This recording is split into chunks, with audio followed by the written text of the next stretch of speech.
moi, je sais que c'est une question que j'ai souvent sur Instagram où les gens me disent, ok, d'un côté, vous dites qu'il faut vachement coffrer, de l'autre côté, il faut pas brûler la vie des debout, mais presque, en tout cas, profiter. Et je pense que ce curseur, il se met surtout en fonction de votre échelle de vie. C'est-à-dire que tu peux pas avoir le même curseur quand tu as 55 ou 60 ans que quand tu en as 20. Être un mercenaire du coffrage à 18, 19, 20, 20, 25, oui. Et si tu te lances pour la première fois autour de 45 ou 50 ans, ça serait indécent de demander les mêmes efforts en fait que quand tu es hyper jeune parce que il te reste moins de vie et du coup tu dois profiter et faire profiter les tiens. 1, 2, test micro, les gentlemen sont plus qu'au niveau. De retour sont les super-héros, les vrais investisseurs frérot. Plus assez de doigts pour compter les lots, les pouces et les abos. Friday 10h, tu connais poto, ton rendez-vous, ta grosse dose d'IMO. Dédicace à tous nos haters qui font coucou en message perso. Savoir si la LCD c'est mort ou si on peut offrir les frais de port. Tu te demandes combien on pèse avec ton tout petit cerveau. Prends ton chiffre, multiplie par 2 et puis rajoute un 0. Salut à tous et bienvenue sur ce nouveau podcast des Gentlemen Investisseurs. Je suis Tony. Je suis Yann. Et quel plaisir de vous retrouver. Tu sais que je me sens un peu rouillé de la création de contenu, là, quand on a pris les vacances, un peu. C'est vrai ? Ah, je te jure. Bah non, on a enregistré la semaine dernière. Eh ben, ouais, mais alors, je crois que c'est... Où est-ce que c'est moi tout seul ? Mais quand j'ai enregistré le premier vlog d'une vie de liberté de 2024, du coup, bah oui, forcément, 2024, eh ben, mon gars, c'était vraiment compliqué. Ah ouais ? J'ai fait un vlog. Et en plus, j'ai fait un vlog super long. Une fois que j'étais parti. Je crois qu'il va faire 25 minutes une fois monté. Là, j'étais en mode débit de parole. Par contre, pour me mettre en jambe, oh mon gars, j'ai mis une demi-heure. Mais ça y est, je suis lancé, là. C'est parti. Bon, bien cool. Est-ce que ça va, mon pote ? Mais franchement, trop bien. Et il neige. Alors, c'est pour ça que c'est peut-être un peu sombre derrière moi, je sais pas. Mais il neige et il fait -5. Et du coup, j'ai pas pu ouvrir les... Attends, je vais me mettre à ta hauteur un peu. Les volets des Velux. Ah non, je suis trop bas. Ouais, j'ai pas pu ouvrir les volets des Velux. Tout est bloqué. Ouais. Donc, mais bloqué à cause de la neige ? Ici. Et du gel. Ah oui. Enfin, les deux, quoi, en fait, la neige et le gel. Alors, je sais pas chez toi, mais nous, là, on a... Je regarde par ma fenêtre, on a bien 2-3 cm partout. Donc ça, c'est trop cool. Moi, c'est une saison. Ouais, alors moi, je suis un peu moins haut que chez toi, mais il y avait... Ouais, c'est ça, il y avait peut-être 2 bons centimètres ce matin. Ouais, voilà. Donc ça, moi, je suis comme les gamins, j'adore. Ça veut aussi dire que demain après-midi, il y a de grandes chances qu'on aille faire du ski. Ça veut dire que ce week-end, on va aller faire du ski, quoi qu'il arrive. Ah, trop bien. Là, je sors d'un week-end chez les beaux-parents, donc là, bien haut. Et là, on avait vraiment de la neige. Il est tombé 5 cm. Avec samedi une grosse journée enduro. Enfin, non, calme-toi. Une sortie enduro, pas une grosse journée, mais une sortie enduro qui était cool. De 2h30 avec moins 1 degré. J'avais peur qu'on se caille et au final, pas du tout. Et trop bonne sensation, j'ai kiffé. Enfin, c'était trop bien. Donc je suis... Non, tout va très bien. Je suis aux anges, tout roule.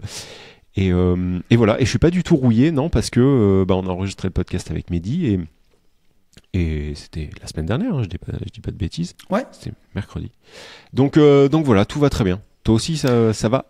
Écoute, moi, ça va très bien. Ce matin, c'était CrossFit. Donc, tu vois, je suis allé au CrossFit en driftant dans tous les ronds-points. Donc, parce qu'il y avait de la neige, donc c'était très, très marrant. Je suis content aussi parce que niveau alimentation, j'ai pas déconné à Noël. Alors si, Noël, le 24 au soir, le 25, vraiment, j'ai fait festival. Pareil le 31. Mais le reste du temps, je me suis bien respecté et je suis en bonne voie pour arriver à mon challenge au poids au MMA. Comme un combattant. Donc voilà, il me reste encore quelques kilos à perdre, mais je suis en très bonne voie, donc je suis content, mec. Je suis vraiment content de ça. Prochain mastermind, hein, le MMA. Oui. Enfin, on a le mastermind LCD sur 2 jours, mais sinon en séminaire pur, c'est le prochain et ça sera bientôt là, mine de rien. Et tu vois, allez, j'en parle. Ce sera un peu plombant, mais pour pas qu'on fasse que... C'est pas que c'est que du feel good. Attends, je vais y arriver. J'ai perdu une copine il y a 3 jours qui est décédée. Elle avait moins de 40 ans. Et elle laisse un petit garçon de 10 ans derrière elle. Et elle est décédée d'une façon ultra soudaine. Elle a eu une crise cardiaque. Voilà. Et c'est des choses qui arrivent. Voilà. Et juste, ça fait relativiser sur plein de choses, tu vois. Sur nous qui sommes investisseurs, avec notre vision long terme, tu vois, toujours. Ça fait relativiser sur le fait que pour tous les auditeurs du podcast, tu vois, pour moi, on n'a pas le temps, en fait. Enfin, je m'en souviens, tu vois, à l'époque où j'étais dans ma rat race, conducteur je veux dire, quand je conduisais ma bagnole et que je me disais, bientôt c'est la liberté, allez, encore une année. Et des fois, je me disais, tu vois, tu pourrais t'endormir au volant tellement t'es fatigué, avoir un accident de la route, et en fait, la liberté, tu l'aurais jamais connue. Et des fois, je me trouve déjà ultra chanceux parce que je viens de fêter mes 5 ans de liberté, tu vois, le 21 décembre, d'avoir connu ces 5 ans de vie libre et incroyable et tout. Et tu vois, je pense aux gens qui sont dans la rat race et qui se disent, allez, c'est l'année prochaine, c'est celle d'après. Et je pense à ma copine qui est partie, tu vois, un matin, même pas 40 piges. Et je me dis, alors pour le coup, elle était entrepreneuse et elle était libre, et voilà, mais c'est beaucoup trop jeune. Et c'est quelqu'un elle travaille dans le domaine des chevaux, et c'est quelqu'un qui m'a beaucoup aidé parce que j'avais peur des chevaux. Et comme Hello, elle adore les chevaux, bah, elle m'a appris à les aimer, à les appréhender. Et aujourd'hui, tu me verrais avec un cheval, elle m'a changé, quoi. C'est le jour et la nuit. Là, je suis allé aider Hello tout dimanche à replanter des piquets de clôture, à amener du foin et tout. Je kiffe ma race et je suis trop bien avec ces animaux, ils me font trop du bien. Donc c'est quelqu'un à qui je dois beaucoup, tu vois. Et j'avais aussi aidé un peu sur son business, tu sais, on en avait parlé tous les deux. Et voilà, et quand ça touche, quand c'est proche, et quand c'est pas du tout dans l'ordre des choses, et quand c'est pas une longue maladie, quand c'est soudain, c'est des trucs, voilà, qui te touchent, et après c'est comme ça.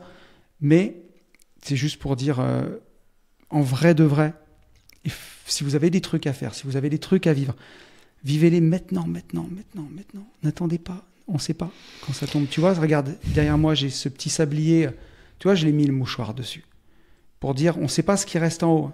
On sait ce qu'il y a en bas qui est passé, mais on ne sait pas ce qui reste en haut. Pour ceux qui nous suivent sur YouTube, mais voilà. Je suis d'accord avec ça, épée à son âme, Bichette. Mais tu vois, ça c'est une vraie question, c'est un vrai débat. Souvent c'est un débat de. Je plombe un peu le truc là, hein, mais non, les gens nous disent, tu vois, c'est important d'en parler. On va arriver sur un truc important, c'est-à-dire c'est souvent un débat, tu vois, de fin de soirée ou typiquement repas de Noël, tu vois, repas en famille. On est tous conscients, je pense que effectivement il faut vivre la vie pleinement et saisir toutes les opportunités qu'on a et vivre les expériences au moment où on a la possibilité de les vivre. Et en même temps, c'est un peu schizophrène parce qu'en même temps, il faut qu'on fasse gaffe à absolument, surtout dans notre milieu et surtout pour les gens qui nous écoutent, pour te lancer. Il faut avant avoir coffré, on en revient toujours à ça. Mais bien sûr. Et du coup, il y a plein de gens. Moi, je sais que c'est une question que j'ai souvent sur Instagram où les gens me disent, ok, d'un côté vous dites que il faut vachement coffrer, de l'autre côté il faut pas brûler la vie debout, mais presque, en tout cas profiter. Et en fait, le curseur, justement, on le met où ? Et je pense que ce curseur, il se met surtout en fonction de votre échelle de vie, de votre âge, de ce qui vous reste à vivre. C'est-à-dire que tu peux pas avoir le même curseur quand tu as 55 ou 60 ans que quand tu en as 20. Être un mercenaire du coffrage bancaire à 18, 19, 20, 20, 25, oui. Je pense qu'il faut relâcher progressivement et si tu te lances pour la première fois autour de 45 ou 50 ans, on peut pas, ça serait indécent de demander les mêmes efforts en fait que quand tu es hyper jeune parce que il te reste moins de vie et du coup tu dois profiter et faire profiter les tiens. Donc en fait ce que tu dis amène une vraie question. Je sais pas quelle est ta vision là-dessus. Non, j'ai un petit élément de réponse là-dessus. C'est de faire quelque chose qui te plaît déjà, tu vois, parce que par exemple, si je prends mon chemin, je vais pas cracher dans la soupe, hein, parce que c'est ce qui m'a permis d'arriver jusque-là.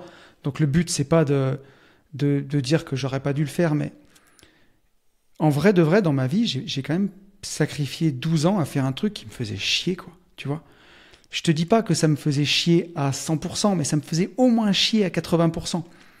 Et est-ce que j'aurais pas dû avoir le courage à un moment d'aller vers d'essayer de chercher quelque chose qui me plaisait plus. Parce que si aujourd'hui, quelque part, au final, je dis pas que l'indépendance financière, on s'en fout, hein, au contraire, c'est ce qui nous a permis d'être libres et on est bien. Mais si tu l'atteins en faisant quelque chose que tu aimes, c'est quand même pas la même semoule que l'atteindre en faisant un truc qui te fait chier tous les jours, quoi, tu vois. Donc c'est aussi toujours de se ménager des moments de plaisir. Bien sûr qu'on a été des mercenaires du coffrage, mais malgré tout, toutes ces années-là, je suis quand même parti en vacances, j'ai quand même fait des trucs, tu vois. Il faut faire attention quand on se met entre parenthèses trop longtemps, trop fort. C'est aussi trop longtemps, c'est toute une question de mesure en fait. Et alors attends, la vraie question qui normalement devrait toi te faire bondir, tu vois.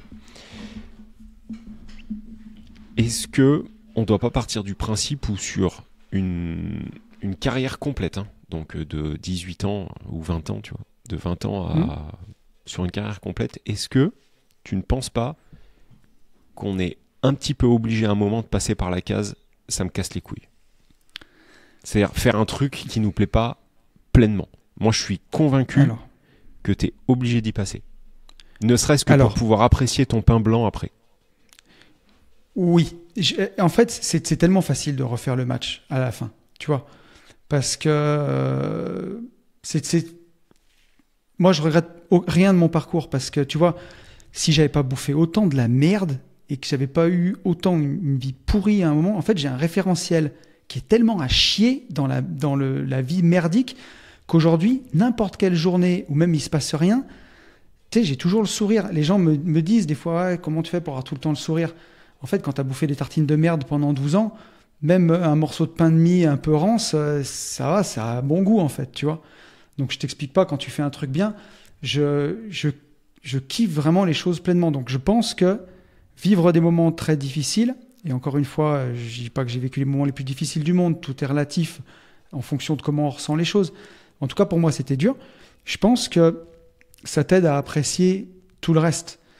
Et ensuite, je pense que, en fait, comment dire, je me méfie, tu sais, avec ce no pain, no gain, tu vois, vraiment le truc de muscu, tu vois, pas de souffrance, pas de résultat. Si tu fais no pain, no gain, dans le sens où tu vas à l'entraînement, tu charbonnes, tu te défonces, mais par contre, tu te respectes. C'est-à-dire que les poids que tu soulèves, c'est pas des poids où tu vas t'arracher un muscle, tu vois. Bien sûr, ce no pain, no gain là, il t'emmène à avoir un super physique, à aller loin. Je prends une analogie avec la muscu. Maintenant, si c'est no pain, no gain, au développé couché, je suis capable de soulever que 100 kilos et je me fous une barre à 120 pour voir ce que ça fait avec un mec qui la soulève et je m'arrache un pec. Là, c'est no pain, rien du tout, quoi. C'est no pain civière, tu vois. Et je pense que moi, j'étais un peu dans, tu vois, au rupteur tout le temps, à fond. Et donc, il y a forcément un moment où il faut se faire mal. Parce que ça arrivera rien sans rien. Regarde encore aujourd'hui, tous les deux, tu m'écrivais ce matin, pour des mecs qui kiffent la liberté, on enregistre des podcasts pendant le temps de midi, parce que tous les deux, toi, tu as tes LCD qui tournent, moi, en marchant bien, on est en train de repasser la seconde, là, tu vois. Parce qu'on kiffe ce qu'on fait aussi. Mais j'ai pas de réponse universelle, en fait. Ce que je veux juste dire, c'est essayer de faire quelque chose qui vous plaît quand même un minimum, ou alors, si vous bouffez de la merde au boulot, n'en bouffez pas à la maison. Il faut que dans votre foyer, avec votre femme, vos gosses, ce soit chouette, avec vos amis, que ce soit pas une tartine de merde du lundi matin Constante. au dimanche soir, quoi. Voilà. Mais c'est tout à fait ça. Je pense qu'il faut qu'il y ait une balance en fait entre la vie privée et la vie pro. Par contre, moi j'ai jamais été dans la souffrance extrême au travail, vraiment. Tu vois, j'ai toujours fait quand même ce qui me plaisait. Cependant, ma vie aujourd'hui est beaucoup plus épanouissante et beaucoup plus cool que ma vie professionnelle avant. Mais c'est pas pour ça que je n'aimais pas du tout ce que je faisais. Par contre, si je n'avais pas goûté à tu vois, à cette vie un peu, même si j'aimais encore une fois, mais à ne jamais débander, à travailler comme un con, tu vois, avoir un mec qui te disait bah voilà Yann, il est 10h, à 16h vous devez être à Mulhouse. Oui non mais attendez, moi j'ai une femme. Non mais moi je m'en bats les couilles en fait, vous devez être à Mulhouse à 16h. Tu vois, cette vie-là, si je n'avais pas eu ça, bah en fait je ne pourrais pas savourer mon pain blanc aujourd'hui, je pense. Donc sans partir dans des extrêmes comme les tiens, je pense qu'il faut quand même c'est comme faire les ménages dans ces LCD au début. C'est même pas que je pense là, c'est obligatoire. Il faut démarrer par ça parce que sinon tu peux pas comprendre le vrai goût de l'automatisation extrême. Bon, bref, voilà. Mais tu vois, donc ce que tu as dit en pensant plomber, en fait, ça nous amène sur une réflexion. Et je pense que cette réflexion, il y a plein de gens. N'hésitez pas à nous le dire, mais je pense qu'il y a plein de gens en fait qui ne savent pas, qui se disent ça, qui ne savent pas où mettre ce curseur. Je pense que c'est intéressant. Surtout, tu sais, quand c'est pas dans l'ordre des choses et quand c'est soudain. C'est aussi pour ça que ça nous choque et que ça nous rappelle en fait que on n'est que de passage, qu'on n'est que des mortels et qu'à un moment ça va se finir dans tous les cas, tu vois. Et je pense que voilà, c'est juste peut-être tout simplement pour conclure, tu vois, juste chaque jour un peu, et c'est un truc de méditation d'ailleurs, de garder ça en tête, tu vois, de se dire que tous les jours, tu vois, Memento Mori, il y a beaucoup de gens qui se font tatouer ça, tu vois, rappelle-toi de la mort.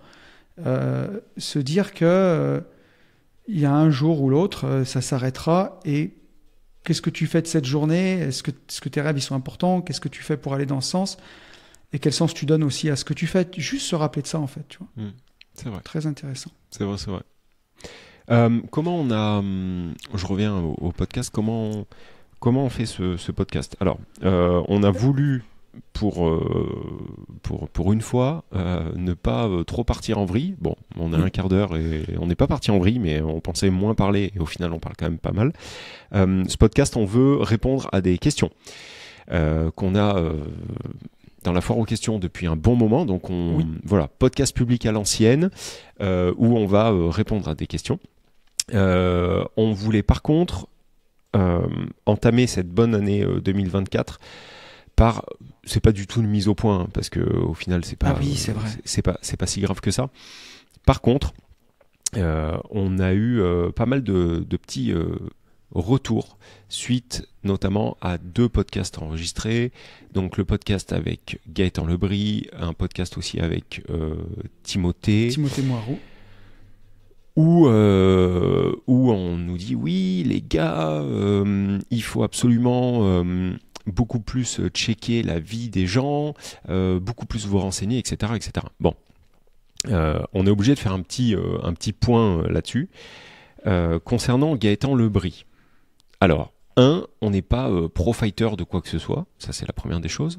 2, le podcast qu'on a enregistré avec Gaëtan Lebris, on a voulu justement l'enregistrer sur un axe différent de ce qu'il a fait ou pas, et peu importe, mais sur la partie entrepreneuriale. Il y a une chose qui est sûre, les gars, certain. Nous, on a atterri en Suisse dans une salle de sport. Salle d'entraînement, de coaching personnalisé, où il y a du monde. Ça, je peux vous le garantir, on y était. Il vit en partie de ça, je vous le garantis, on y était. L'effervescence qu'il y a dans sa salle, elle y est, on y était, je peux vous le garantir. Donc, niveau entrepreneuriat, sur la partie salle de sport, elle existe, c'est palpable, il n'a pas monté une boîte en carton pour qu'on arrive. Donc ça existe. Sur sa carrière de pro fighter en cage, en parking, etc. 1, je suis personne pour moi dire c'est vrai, c'est faux. En tout cas, j'ai pas la légitimité pour savoir si c'est vrai ou si c'est faux. Sachant que les gens qui aujourd'hui pensent avoir cette légitimité, eux-mêmes disent je pense que, c'est-à-dire qu'ils ne sont pas sûrs, on a 0 preuve de rien. On a 0 preuve du fait que ça soit vrai ou 0 preuve du fait que ça soit faux. Voilà. Donc nous, on rentre pas là-dessus et c'était pas du tout l'axe du podcast. Et en plus de ça, on a enregistré ce podcast en septembre, donc avant que y ait une déferlante de commentaires qui maintenant même nous menacent. Enfin bref, c'est n'importe quoi. Voilà. À savoir aussi que on peut estimer que la chaîne des Gentlemen est un média, pourquoi pas. Pour moi, on n'est pas du tout un média, mais pourquoi pas. Vous avez le droit de penser qu'on est un média. Je pense qu'on en est un par la force des choses, par contre c'est le nôtre de média. Oui, et puis on n'est pas un média, gros. On est un canal de distribution, si tu veux, mais par contre, on n'est pas un média, tu vois, on n'est pas référencé, on n'est pas journaliste. Ça veut dire média. Ah non, on n'est surtout pas journaliste. Voilà, on n'est pas journaliste, on n'est pas un média à proprement parler. Non. Et ce brave homme qui nous a extrêmement respectés au moment où on y était, parce qu'il faut aussi le dire, on a passé un très bon moment. On avait même fait des stories en disant que on avait vécu un moment lunaire, parce que oui, c'est un artiste, ce monsieur. C'est un personnage. C'est un personnage. C'est quelqu'un de très, en tout cas, entier, volubile, mais quelqu'un qui nous a, moi je peux pas dire qu'il nous a pas respecté. On a fait combien pour aller en Suisse? 300 bornes pour aller le voir. C'est un mec qui nous a payé des bières, c'est un mec qui nous a respecté, il y a eu un avant de podcast, on a discuté, derrière il nous a emmené boire un coup, il nous a présenté sa femme, son gamin, ses combattants, c'était des adhérents de sa salle, c'était un bon moment qu'on a passé. On a passé un bon moment. Bref. Donc ce podcast, il restera. On n'a aucune raison de l'enlever, qu'en déplaise à certains. Et donc, quant aux commentaires, vous avez le droit de commenter ça, il n'y a aucun problème. Par contre, s'il vous plaît, quand vous commentez avec quelque chose de constructif. Le dernier en date, c'est « Ouais les gars, il faut absolument faire attention à qui vous invitez. C'est la 2e fois que ça arrive. » Donc comme si en fait cette personne était ma maîtresse. C'est la 2e fois que ça arrive. Il faut que ça s'arrête parce que c'est pas comme ça que vous allez faire monter la chaîne des gentlemen investisseurs. Alors gros, c'est notre chaîne.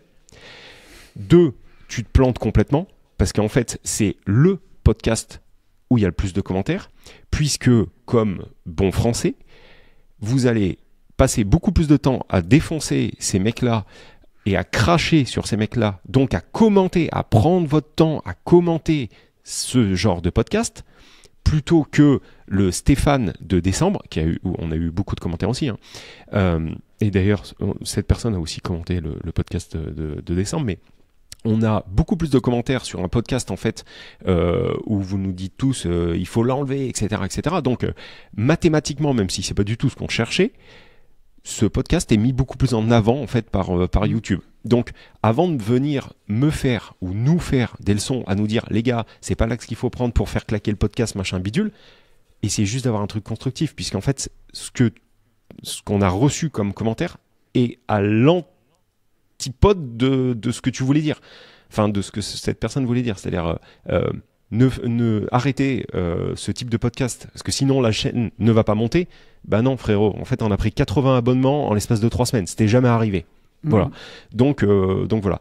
Et laissez-nous faire notre life en fait. Voilà. Mais tu vois, alors si je peux dire un petit mot là-dessus, tu vois, moi Gaëtan c'était quelqu'un que je connaissais pas du tout. Quand tu m'en as parlé, quand tu m'as dit bah tiens j'ai eu l'idée avec Gaëtan, je suis allé voir son Instagram, j'ai vu que le mec il faisait de la préparation physique, qu'il avait fait des invests, je me suis dit ça peut être intéressant de l'interviewer sur cet axe-là. Avant j'ai fait mes devoirs, donc j'ai écouté les 2 podcasts qu'il avait fait sur Biomécanique Podcast. Et Brut. Et j'ai regardé bien sûr le documentaire. Parce que Brut c'est un média par contre, allez-y si vous voulez là. Ouais.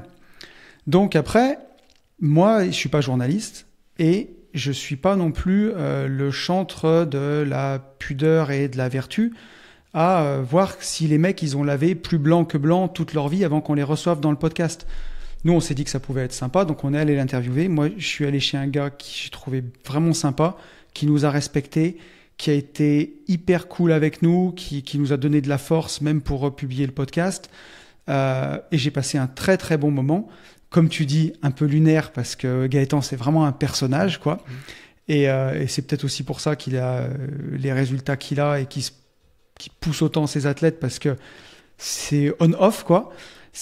Voilà. Mais après, si maintenant, pour les polémiques qu'il y a eu, que j'ai vues, parce qu'on a eu une déferlante de commentaires, parce qu'il est en polémique avec d'autres pro-fighters, moi, je me mêle pas de ça. Je m'en fous. Le podcast, il était sur ses investissements, sur sa salle de sport. C'est ça qui m'intéressait. Maintenant, le reste, j'en sais rien. Je suis pas le juge et je suis pas le juge non plus de la vertu et de la pudeur. Et c'est surtout, moi, je me méfie toujours quand il y a des gens qui viennent en commentaire nous dire qu'il lave plus blanc que blanc. Moi, tous les gens dans ma vie que j'ai vus venir mettre le doigt en disant « lui, c'est pas bien ce qu'il a fait, c'est ci, c'est ça, c'est pas moral, c'est tout ce que tu veux ». Quand tu creuses souvent des fois sur ces gens-là, t'es surpris de leur moralité. Et faut vraiment se méfier quand on joue au jeu de celui qui a la plus grosse éthique et qui a la plus grosse morale et qui lave plus blanc que blanc. Tu vois, on s'en rend compte. Hein. Regarde le député, là, le rouquin communiste, oui. Qui lavait plus blanc que blanc. Derrière, tu te rends compte qu'il tape sur sa femme. Tu vois, ce genre de truc, c'est... Donc, voilà. Si on joue à celui, on va parler vulgairement, les enfants, bouchez vos oreilles. Si on joue à celui qui a le trou de balle le plus propre, tu vois, il y a un moment... voilà, je me méfie toujours de ça. Après, nous, sur les gentlemen investisseurs, des fois, il y a des gens on n'est pas parfait non plus. Des fois, il y a des gens qui nous inspirent. On reçoit des gens. On a donné de la force à plein de gens. On a reçu plein de personnes dans le podcast. Et on en parlait ce matin tous les deux. Il y a des gens pour qui on a des commentaires que fantastiques, merveilleux, machin et tout. Mais on traîne dans les séminaires. Ou nous, voilà. Ouais. Et il y a des gens, par contre, là, on est sûr que c'est du fake. Voilà. On sait qu'on a peut-être ou pas, hein, ou sur une vie, on va rester dans la nébuleuse, ou sur une vie de liberté, ou sur les gentlemen. Ce qu'il y a de sûr, c'est qu'on a reçu des gens. J'ai tapé sur le pied du micro. D'accord. Okay. Désolé les amis, parce que je m'excite un peu derrière mon micro, mais on a reçu des gens où c'est un sérénade de flûte aromatisée au pipeau. Voilà. Et par ça, contre, vous le savez pas. Et par contre, vous pensez que c'est de la putain de bombe et que c'est de la frappe. Voilà. Et, bon, donc on n'est pas là pour donner des noms et on s'en fout. Mais et alors après, il y a notre cher Timothée avec qui on a enregistré un podcast. Et alors là, c'est pareil. Oui, Timothée, c'est fake. Alors, juste 2 secondes et après on coupera tout ça. On s'arrêtera, mais c'est tout fake. Ok. Est-ce que ce brave homme est investisseur immobilier ? La réponse est oui, c'est sûr. Est-ce que ce brave homme est médecin ? La réponse est oui, c'est sûr. Est-ce que il nous disait 100 lots, je crois. Il a 100 lots. La réponse est on ne sait pas. Peut-être qu'il en a effectivement que 79 ou 81 ou 104. Ça, c'est vrai. On n'est pas allé vérifier le nombre de lots, etc. Vraiment, si on s'amusait à faire ça, le podcast, déjà le temps que ça nous prend de préparation, plus l'enregistrement, là, il faut qu'on devienne podcasteur en fait à plein temps et ça sera la fin, pour être tout à fait très clair. Est-ce que par contre, tout est fake ? Bah non, en fait, non. Le commentaire Benet qui nous dit « Ouais, encore une fois, vous vous trompez, c'est fake ».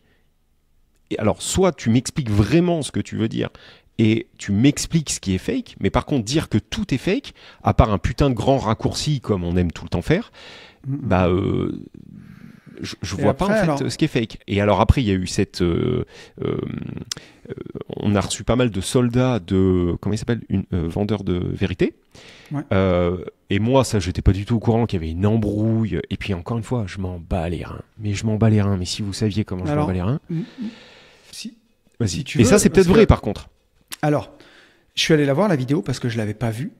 Et effectivement, ça paraît très troublant. Et voilà. Après, moi, j'ai surtout eu Salva, parce que donc Salva Martin, un vendeur de vérité, au téléphone. Et lui, il m'a dit, bah ouais, effectivement, il m'a pompé mon livre. Il m'a dit, mais moi, on s'apprécie. Il m'a dit, je m'en fous, ton podcast, il est fait, tu le laisses. Mais il me dit, voilà, lui, apparemment, c'est parti en justice. Donc moi, du moment que Salva, il me dit, je m'en branle, et que en plus, je veux dire, après, les messages, le reste, qu'est-ce que tu veux que je te dise ? On le savait pas. La justice, elle tranchera si c'est vrai ou pas cette histoire. Mais en attendant, comme tu dis, bah, Timothée, il est bien médecin, il est bien investisseur immobilier, il a bien son parcours. Et encore une fois, bah, voilà, on l'a reçu. Moi, quand on a fait le podcast, j'ai bien apprécié ce qu'on a fait. Voilà. Après, derrière, et puis on nous envoie cette vidéo. On n'a pas checké ce qu'ont fait tous les mecs de toute leur vie à partir du CM2 jusqu'à la semaine dernière. Si il a respecté toutes les nanas avec qui il est sorti, s'il a jamais falsifié un CV, s'il a jamais fait une doublette sur ses crédits, s'il a jamais planté une boîte, j'en sais rien. On sait pas. Donc on découvre des trucs des fois après. Et à la limite, il y a des leçons à prendre de tout le monde. Mais vraiment, là, parce que si on part dans l'hypothèse où effectivement tout ça c'est absolument faux, admettons que tout soit faux. Mais je te donnerai un autre exemple. Le mec, dites-vous que c'est un génie, parce qu'en termes de marketing, pour avoir monté tout ce truc faux et avoir autant de vues et autant de communautés, etc., dites-vous juste que vous, en ayant tout d'absolument vrai, le cul vraiment propre, en fait, vous êtes vraiment des branquignoles si vous n'avez pas la même communauté que lui. Enfin, il y a du bon à prendre dans tout le monde. Et il y avait des axes de motivation en fait dans ce qu'il disait. Je suis désolé. Oui. Et je te donne un autre exemple. Une copine podcasteuse qu'on connaît tous, Delphine Pinon, richissime, elle a reçu Laurent Chenot dans son podcast. Donc Laurent Chenot, l'auteur de Money Boss. Money Boss, un livre qu'on a kiffé tous les deux. J'ai adoré. C'est Olive qui me l'a offert. Olive, merci à toi. Le bouquin est incroyable. Il est trop bien. Sauf que Laurent Chenot, apparemment, il a fait des trucs vraiment pas bien, a priori. Et si je dis pas de bêtises, il a même été condamné pénalement. Encore une fois, je fous des guillemets, mais il y a eu des trucs vraiment pas nets. Et quand Delphine, elle a fait son podcast, elle a dit, voilà, je l'ai enregistré avant de savoir tout ça. Mais le podcast était tellement bien et inspirant que je choisis de le diffuser quand même. Elle s'est fait défoncer. Et Laurent Chenot, je le connais pas, je sais pas ce qu'il est, et j'ai pas vérifié avant le podcast, parce que j'étais pas sûr qu'on parle de ça. A priori, il y a eu des condamnations. Le bouquin est bien quand même, quoi. Donc voilà. Après, j'ai pas la prétention de, tu vois, dans ma vie, dans mon ancienne vie, dans les travaux publics. Voilà, j'ai peut-être pas été toujours ou le plus honnête, ou le mec le plus vertueux, ou le plus incroyable. Donc, avant de jeter la pierre à Pierre, à Paul, il y a une justice, il y a, voilà, j'en sais rien. Voilà. Et je n'ai pas envie de me mettre à faire des CV longs comme ça pour scruter ce que chaque mec a fait avant de lui donner la parole dans les génies, quoi. Ça, c'est une évidence. Je suis pas un keuf, quoi. Et effectivement, s'il a fait ça, s'il a plagié complètement une formation, là-dessus, sur cette action, effectivement, c'est carton rouge. Bien sûr. Bien d'accord. Là-dessus, on est bien d'accord. d'accord. Mais par contre, ça ne remet pas tout en question. C'est ça le truc. Moi, rappelle-toi, il y a 2 ans, je me suis fait copyrighter, et c'est sur Starter Cash.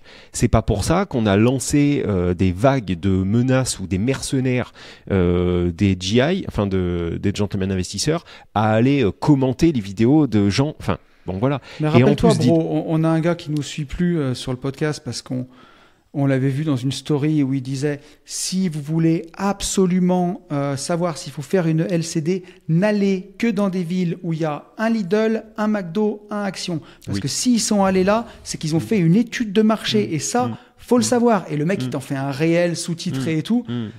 Et ça, on l'a dit dans le podcast des génies. Donc on lui avait mis un petit message. « Salut mon poulet, c'est bien de citer tes sources. » Parce que ça, c'est pas un truc que t'inventes. Au pire, tu sais, tu prends... je sais pas moi, qu'est-ce qu'il y a dans toutes les villes d'autres trucs qui sont comme ça. Tu prends un Burger King, un Babou et un La Foire Fouille, tu vois. Mais non, il dit les mêmes trucs en plus. Donc bon, mais en tout cas, ça en fait pas une mauvaise personne. Hein. Bon, il a arrêté de nous suivre du coup. Je ne t'en veux pas d'ailleurs. Et on n'en fait pas tout un fromage. Tu peux nous resuivre. Voilà. On n'est pas fâchés. Mais voilà. Donc et puis moi, je reste persuadé que dans toute interview, il y a forcément des choses à en tirer, des choses à prendre. Bon, voilà, parenthèse fermée. Voilà. Oui. Mais c'était important qu'on en parle un minimum. Est-ce qu'on se prend une petite question ? On se prend une petite question. On y va. Et attends, pour teaser, j'allais partager toute ma réflexion de ces vacances sur, tu sais, parce que je suis parti une semaine en vacances tout seul, c'est la première semaine de l'année, je m'isole un petit peu, sur le patrimoine, et c'est très intéressant sur la différence entre la bourse et l'immobilier, et les leviers, et suivant l'apport qu'on va mettre dans chacun, mais je le partagerai dans le podcast privé, parce que c'est trop intéressant. Non, mais tu peux... Ah ouais, d'accord, putain. Bah oui. Non mais attends, il faut que les mecs qui payent 12 balles tous les mois, ils sachent pourquoi ils payent. Non, bon. C'est vraiment intéressant. Donc je pense que je le réserve. Parce que note-le. Mais sinon, j'allais te dire, dis-le après en fait la réponse aux questions, parce que je pense que ça va faire sens aussi avec certaines questions. Ouais. Bon. Mais c'est parti mon poulet. Vas-y, c'est parti, vas-y. Allez, première question de Sonia. Hello, j'ai réussi à rattraper tous vos podcasts en 3 mois. Je ne sais pas si vous répondez toujours aux questions sur le podcast. En fait, Sonia, comme on parle de 30 000 trucs pendant 3 heures avant, et ben du coup, on oublie de répondre aux questions. Mais on est là.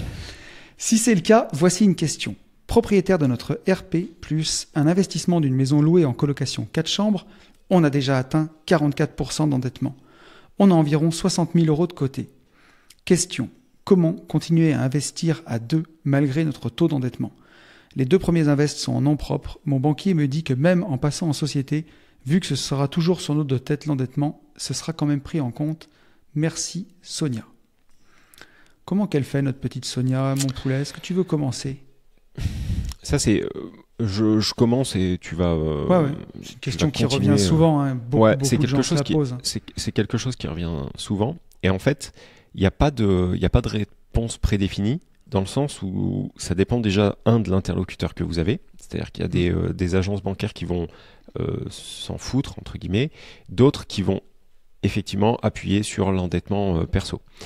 Par contre, quand vous avez quelqu'un, en tout cas moi c'est ma vision du truc, quand vous avez un banquier qui effectivement du coup vous dit oui mais votre taux d'endettement est quand même relativement élevé, etc. etc.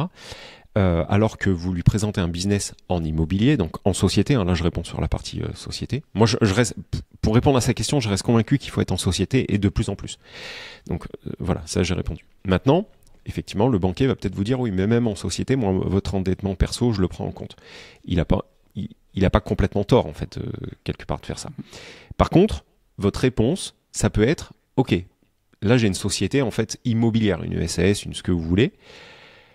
Si demain, je monte une société de vente de barbe à papa, est-ce que vous prenez mon endettement en compte? La réponse va être non. La réponse de votre banquier va être non. Il va vous dire non, il faudra me présenter un prévisionnel de cette activité. Un bilan prévisionnel, oui. Exactement. Et du coup, à ça, il va falloir lui répondre ok, et ben partez du principe où c'est pas de l'immobilier en fait. Là, je monte une société immobilière, oui, enfin, je monte une société commerciale dans laquelle l'activité première, c'est de l'immobilier. Mais par contre, voici mon bilan prévisionnel, voici mon résultat net, voici ceci, voici cela, mon amortissement, etc. etc.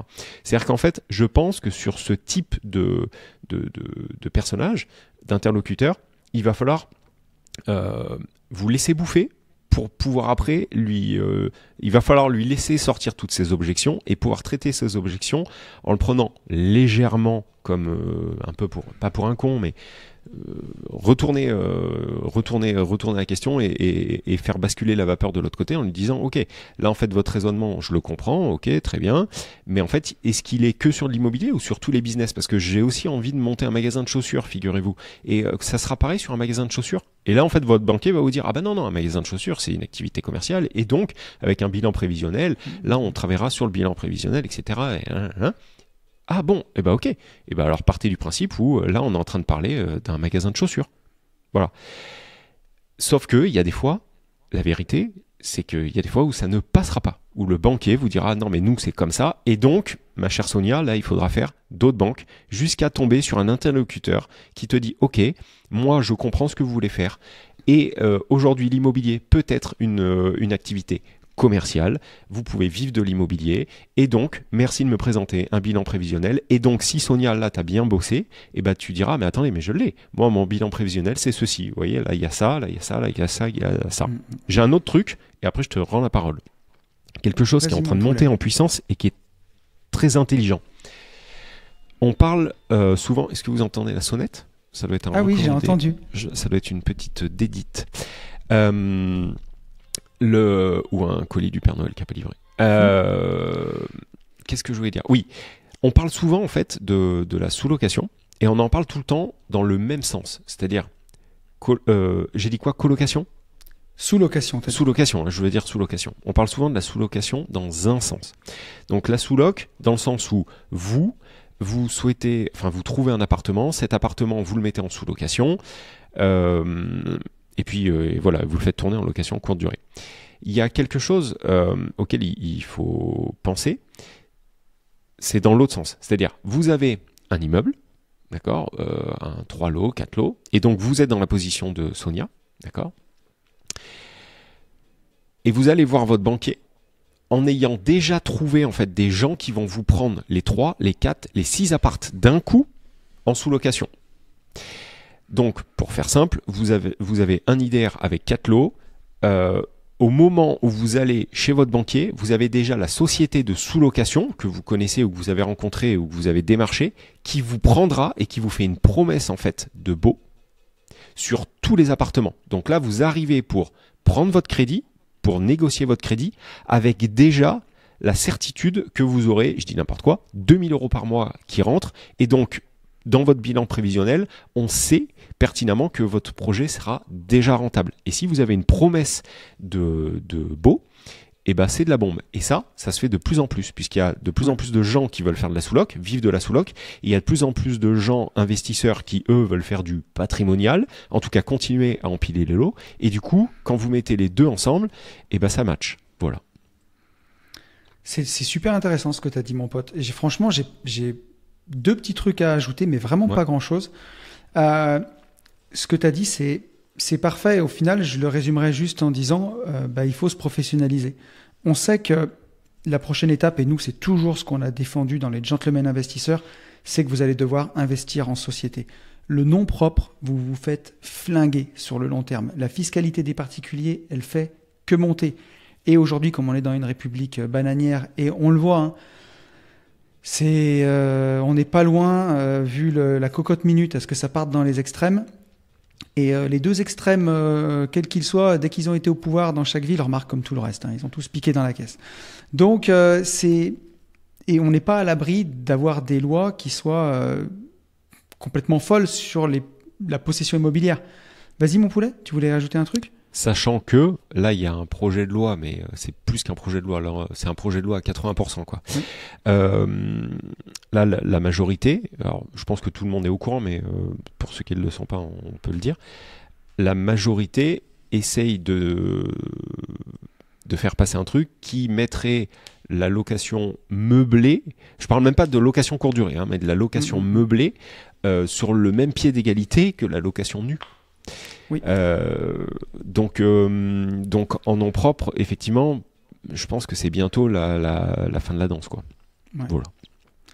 Et on est d'accord. Et tu vois, alors sans parler des lois immobilières qui commencent à être de plus en plus farfelues, enfin il y a des trucs qui montent hein, quand même. Hein.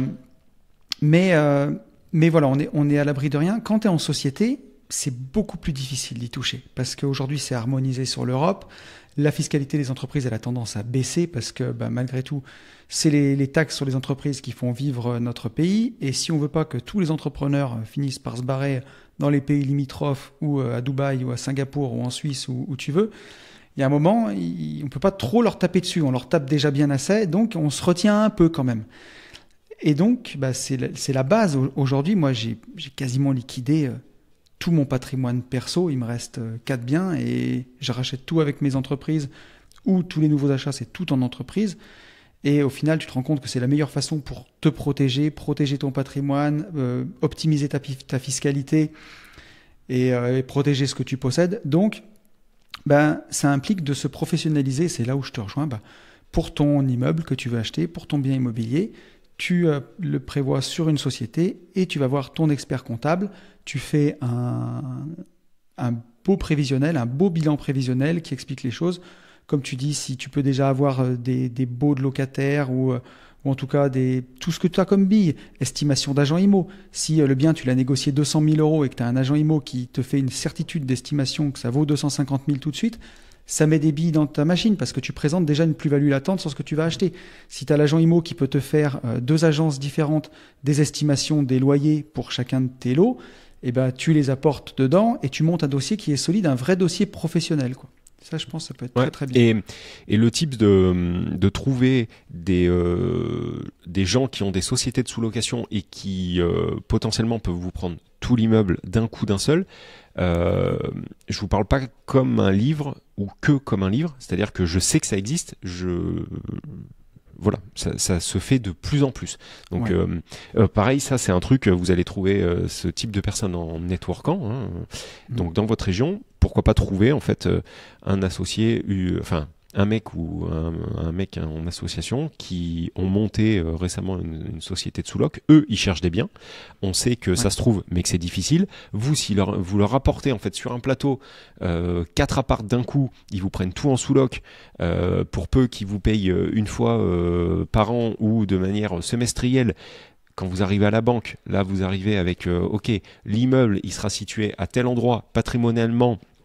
C'est une bonne affaire, je sais que j'ai une plus-value latente, je sais que c'est un produit liquide, ça va être loué tant. Ah d'accord, ouais, ça va être loué tant, ok. Mais si c'est pas loué, ah non mais attendez, ça c'est pas possible en fait. À partir du moment où j'ai le crédit, il y a, je dis n'importe quoi, 3 mois de travaux, 3 mois après, regardez, le bail il est là, il y a déjà tout qui est loué. Donc la vraie question c'est pas à combien vous me financez cet immeuble, c'est jusqu'à quand vous allez me suivre. Voilà. Exactement. Bref. Et j'avais une dernière réflexion à faire aussi là-dessus, c'est que là, vous êtes à 44% d'endettement entre l'ARP et le premier achat. Il y a 2 petites choses à dire. C'est maintenant, bon, l'ARP, vous l'avez, mais plutôt un conseil pour les autres, est-ce que vous n'êtes pas trop envoyé en l'air sur l'ARP? Donc, il faut quand même y faire attention quand on est au début de sa carrière d'investisseur et qu'on veut être sérieux à propos de ses investissements et empiler du crédit. La première RP, c'est jamais bon de se mettre au taquet des 33% et de se claquer la RP de ses rêves. Si on a prévu de faire un achat-revente en RP, c'est très bien, mais la RP, c'est un bon investissement dans le sens où vous vous mettez un toit sur la tête et où à la retraite, vous n'aurez plus de loyer à payer. C'est jamais un très bon investissement quand on l'aborde comme un particulier qui n'y connaît rien, parce qu'on va se mettre à plus de 33% d'endettement, on va toujours acheter plus grand et souvent avec des trucs à refaire. Donc non seulement on a la dette à 33%, plus derrière, on n'avait pas vu qu'il fallait rechanger le portail, c'est 4000 balles. On n'avait pas vu qu'il fallait faire ramoler la cheminée, c'est 2000 balles. Putain, la taxe foncière, j'avais oublié. Et ainsi de suite. Et c'est tous des trucs qui vous plombent à un début de carrière d'investisseur. Et la deuxième chose, c'est la coloc que vous avez fait. Peut-être que par rapport au crédit que vous avez, vous êtes à 15 ou 17% de renta et c'est trop bien. Par contre, peut-être qu'il y a un investisseur qui, bien packagé, va vous acheter ça à 10% de renta. Et auquel cas, si tu l'as acheté 200 000 balles, qu'il te reste que 180 000 à rembourser, et même si tu as, 1000 euros de cash flow, si tu peux la vendre 300 000 balles, ça vaut carrément le coup de te désendetter, récupérer 120 000 euros et les investir dans d'autres projets immobiliers pour repartir à zéro. C'est reculer pour mieux sauter. Mais il faut avoir cette mécanique dans la tête de se dire, calculez votre renta par rapport à ce que vaut votre bien et pas par rapport à ce qui vous reste en crédit ou à ce que vous avez emprunté. Et si tu me laisses 2 minutes, je rebondis sur 2 choses. Rebondis pas trop loin parce qu'on enregistre un podcast. Mais... Eh oui, il faut que je reste devant le micro. Quelle bonne blague. Ça doit faire 2 semaines ou 3 semaines. La Fed a annoncé qu'en 2024, les taux stagneraient ou rediminueraient. Bon, pourquoi pas. En tout cas, on prend l'info. Je sais pas si tu as vu passer ça. J'ai pas vu passer, mais j'ai eu plusieurs sons de cloche à ce sujet. Mais c'est bon à savoir. Et il y a un autre truc, par contre, qui est effectif, c'est les taux d'usure. Ils étaient calculés, tu sais, tous les mois, là, en 2023. Oui. Ils étaient revus tous les mois. Et là, on repart sur du trimestriel. Puisque, en fait, les banques sont aussi en train de prendre l'effet boomerang de on finance pas. Donc, l'immobilier, descend. Voilà. Enfin, je vais pas vous expliquer, je vais pas vous faire un cours d'économie que je ne maîtrise pas moi-même, mais là, on fait juste un truc tout simple. Et du coup, les banques ont besoin de re-signer des crédits. Ouais. Donc là, les taux n'ont pas bougé depuis 1 mois et demi, ou 2 mois même, selon ma source Ambeline de la Banque Populaire. Et voilà. Et les taux d'usure seront recalculés tous les trimestres. Donc là, on est en janvier. Si vous devez faire financer un truc, sauf si Romain nous envoie un DM en nous disant vous racontez que de la merde, je pense que c'est le bon moment. En début d'année, c'est toujours un bon moment. C'est toujours le bon moment. Donc feu Sonia. Bon, j'ai 2 petites annonces à faire tant que j'y suis. La première, c'est que vous écoutez ce podcast, si vous l'écoutez le jour de sa sortie, le 12 janvier, et qu'il nous reste quand même, malgré tout, si vous voulez venir, 4 places, 4 c'est comme ça, 4 places pour la parenthèse indépendance. Qui aura lieu du 17 au 19 janvier. Donc c'est vraiment, là c'est plus que short notice. Là. Mais si jamais vous voulez, j'ai encore eu une réservation hier pour la parenthèse. Il y a des gens qui ont envie de se mettre un coup de boost en début d'année. Si par exemple c'est votre cas et vous vous dites, j'ai pas envie d'attendre le mois d'avril parce que la prochaine sera au mois d'avril. On a déjà des réservations, des pré-réservations pour avril. Il y a des gens qui ne pouvaient pas. Ça a été un hasard de calendrier, en fait, qu'on fasse ces 2 parenthèses aussi rapprochées en décembre et janvier. Ouais. Parce que comme on est 4 entrepreneurs et 4 entrepreneurs quand même bien pris, il faut qu'on tous les calendriers. C'est ça. Mais du coup, le hasard du calendrier fait qu'il reste encore 4 places. Et si jamais, nous, tout est réservé. Donc, si vous voulez venir au dernier moment, n'hésitez pas. Ça peut être quand même un bon moyen de booster ces réservations ces résolutions de début d'année et vraiment les ancrer pour de vrai. Donc voilà, ça dure 3 jours. Mais ces réservations aussi. Hein. Oui. Et t'écris à ton patron, tu lui dis, écoute, je prends un congé sans solde, je suis pas là pendant 3 jours, je pars bosser sur mon patrimoine avec les gentlemen et je m'offre un vrai passeport pour ma future liberté. Donc voilà, lien dans la description du podcast. Et ma deuxième annonce, c'est que j'ai un auditeur qui m'a offert ce livre, qui est vraiment trop cool. Alors, vous le verrez à l'endroit sur YouTube, mais Full Metal Mindset. Trop bien. 30 principes militaires pour transformer votre vie quotidienne. Il m'a offert ça, puis en plus il a fait ça bien, je veux dire, il m'a mis une carte et tout, enfin c'est vraiment trop trop gentil. Pour Noël ? Il me l'a offert il y a un mois, mais si tu veux, je l'ai pas lu, je l'ai pas terminé, je suis en train de le lire en ce moment, mais j'en ai lu plus de la moitié, et je voulais attaquer de le lire avant d'en parler, parce que j'aime bien parler des bouquins que j'ai lus, et franchement j'ai vraiment kiffé. C'est un gars qui est militaire, et qui a utilisé 30 principes qu'il a vus dans sa carrière militaire, que tu peux appliquer dans ta vie pour ton mindset, ton business, tes investissements. C'est vraiment bien foutu. C'est pas bourrin du tout. C'est pas ce qu'on peut s'imaginer. C'est vraiment subtil et je kiffe. C'est plein de bons conseils. Donc voilà, n'hésitez pas, ça doit être sur Amazon, sur toutes les bonnes crèmeries. Il écrit sous pseudo parce qu'il est toujours militaire. C'est Angus Barbey. Donc n'hésitez pas à aller voir. Il a un Insta et vous pouvez le commander sur Amazon. Je valide et j'ai kiffé. Et quand je l'aurai fini, j'en reparlerai aussi sur Une vie de liberté. Mais je voulais lui faire un coup de pouce parce que j'ai vraiment kiffé, quoi. Franchement, trop bien. Okay. Trop bien. Tout ce qu'on aime. Très bien, impec. Merci pour cette petite parenthèse littéraire. Recommandation lecture.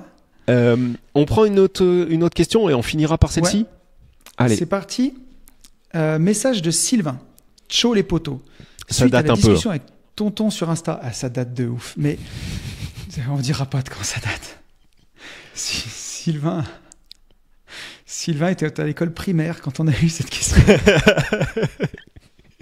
Il vient aujourd'hui d'avoir son bac. Félicitations bravo, Sylvain. Bravo à toi, vraiment. Je reprends. Suite à la discussion avec tonton sur Insta, je me permets de la poursuivre par email avec son consentement. Début de burn-out l'an passé, après une dizaine d'années dans la même boîte. Je me retrouve un nouveau taf dans la foulée et celui-ci se termine avant le préavis pour une raison qui me dépasse.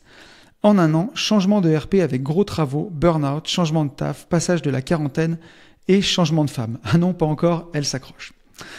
Me voilà donc au chômage avec des allocations assez élevées, entre 3 500 et 4 000 euros. Je me pose pas mal de questions, moins motivé par le salariat, sachant que ma femme est auto-entrepreneur depuis 1 an. Les questions.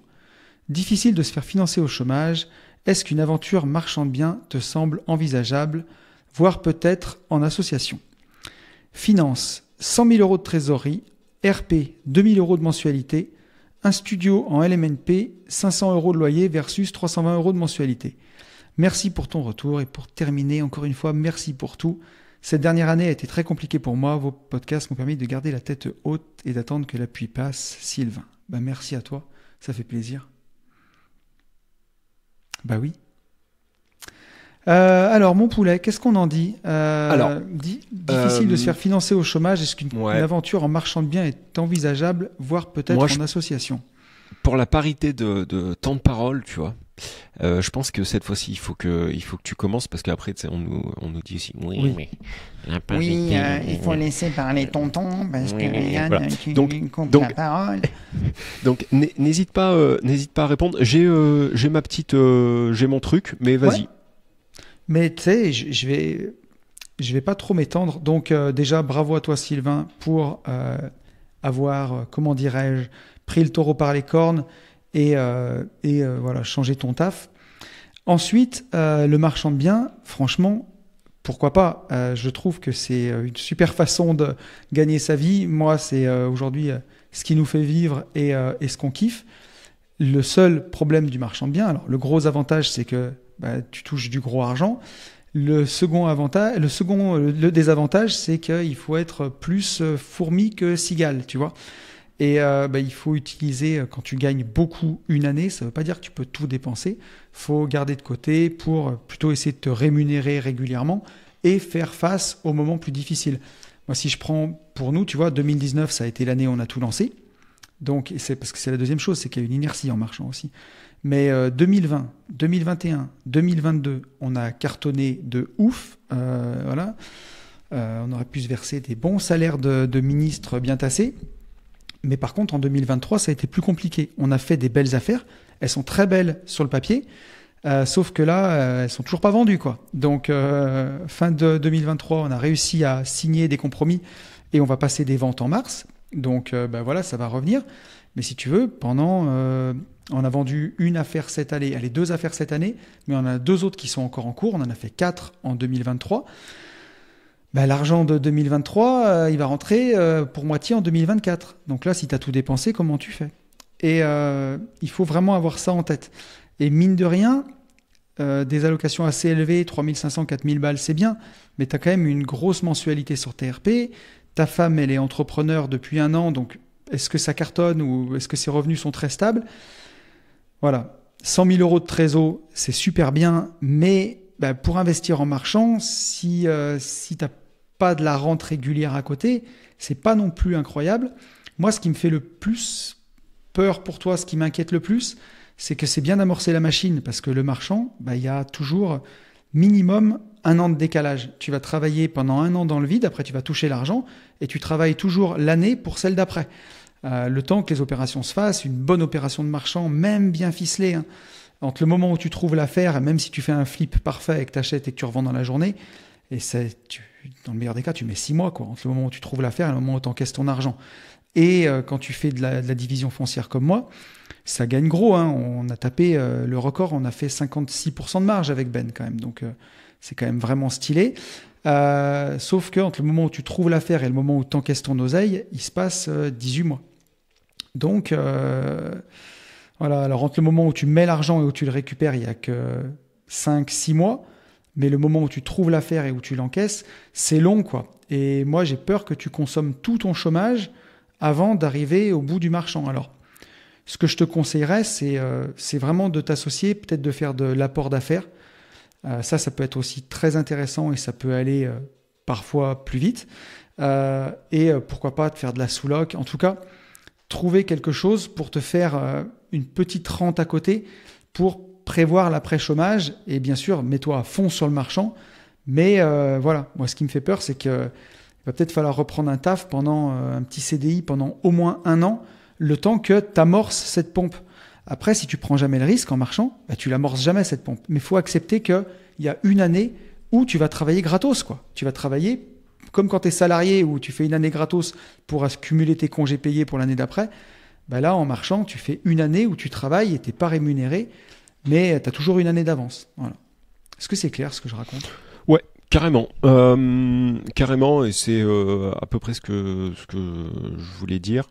Première chose, 40 ans, mon petit, c'est maintenant ou jamais. Ça, c'est vraiment la première des choses. Ça, c'est sûr. C'est-à-dire que là, c'est game changer maintenant. Donc, bravo pour le passage de la quarantaine et fais-le maintenant ou ne le fais plus et n'aie plus de regrets. Mais pour moi, c'est vraiment l'âge, tu vois, couperé. Ça, c'est la première des choses. Mais tu vois, j'ai pas voulu être plombant. Enfin, je veux dire, le marchand, bien sûr. Il faut... Non, mais moi, j'avais peur d'avoir été plombant. Mais le marchand, vas-y, fais-le à fond. Mais par contre, prévois-toi que ça va pas tomber dans 3 mois, ni dans 6, quoi. Voilà. Donc première chose, 40 ans, fais-le. Si tu sens le besoin de le faire, faut vraiment le faire maintenant et plus trop réfléchir à comment le faire, oui, mais ne pas réfléchir à est-ce que je le fais, est-ce que je le fais pas. Oui, ça y est, on n'a plus le temps. Deuxième chose, 100 000 euros d'économie, donc ça c'est très très bien. Par contre, moi n'ayant jamais fait de marchand, mais voyant ce que préconise à chaque fois Tony, t'as 50 ou 60 cas déjà qui vont passer sur cette nouvelle activité de marchand et qui vont être monopolisés. Donc au final, heureusement que t'as 100 cas et ne va pas surtout les péter n'importe comment ou les diluer sur n'importe quoi. Où je rejoins complètement Tony, c'est sur la partie chômage, et il faudrait pas que entre le moment où tu nous as envoyé la question, le moment où tu vas la recevoir et le moment où tu te lances dans le marchand de biens, que tes droits soient complètement terminés ou qu'il te reste trop peu de temps. Sachant que en France, ça je le dis et je le redis, on a quand même un pays pour ça magnifique sur l'entrepreneuriat, pour l'entrepreneuriat. Donc, grand 1, cette activité de marchand, je sais que toi ça coule sous le sens, mais je préfère le redire, cette activité de marchand, c'est absolument en société. En société pour la fiscalité, etc. Mais 2, aussi pour pouvoir se servir de ce levier offert par la France, qui est la création d'entreprise et l'aide à la création d'entreprise, sous couvert de l'ACRE, l'ARS, etc.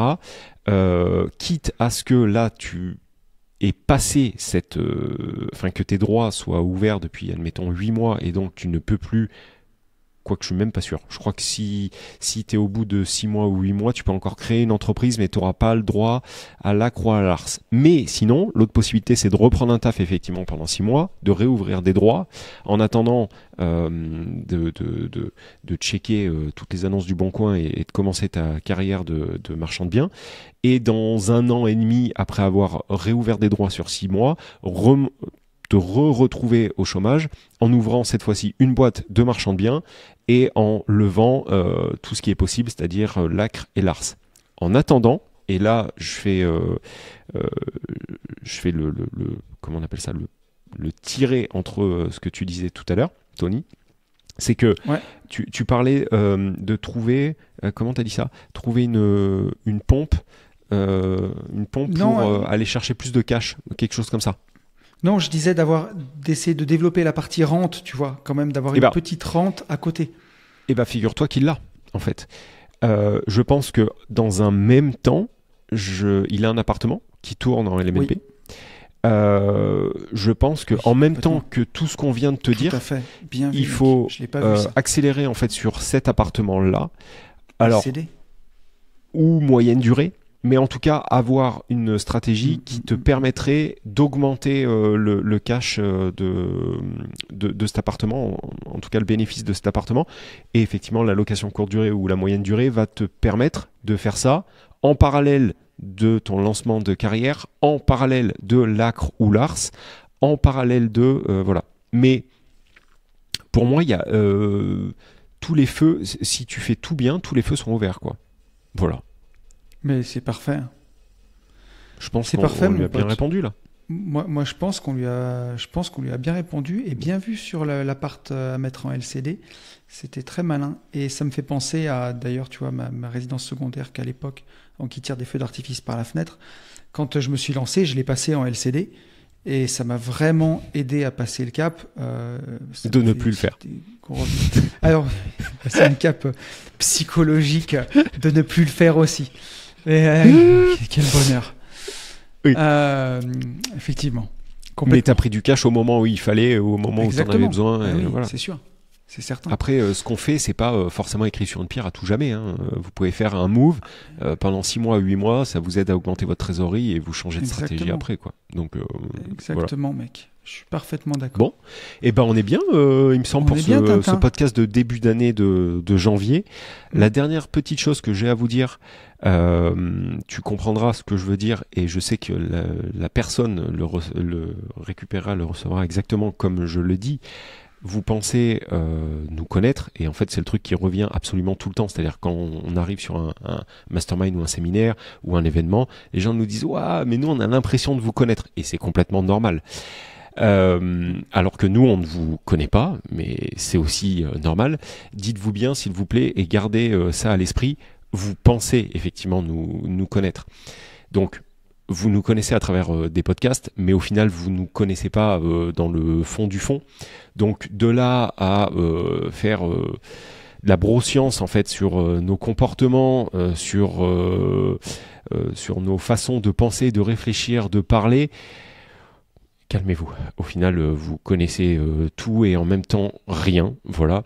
Gardez juste ça à l'esprit. On vous dit absolument la même chose que tout le monde en janvier 2024, c'est qu'il faut foncer, passer à l'action et pour tout ça, foncer en visite. Ciao. Salut à tous.